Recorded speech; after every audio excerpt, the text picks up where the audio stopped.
It's an honor to gather here today among Maple Ridge's finest chefs, artisans, community leaders, and residents to celebrate our rich agricultural heritage and the vibrant spirit of agritourism in our city.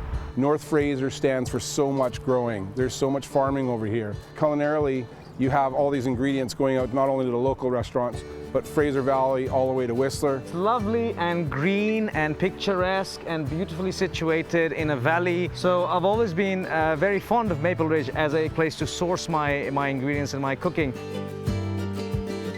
This event has a huge impact on our local economy because it brings together people that are both from Maple Ridge and people from outside of Maple Ridge. It's a way that we can empower local farmers and empower chefs to be using fresh ingredients that are made locally in British Columbia, and that is huge for our economy. We have the best climate, we have the best food, we have the best farmers, so all in one, that's just what this event really encompasses.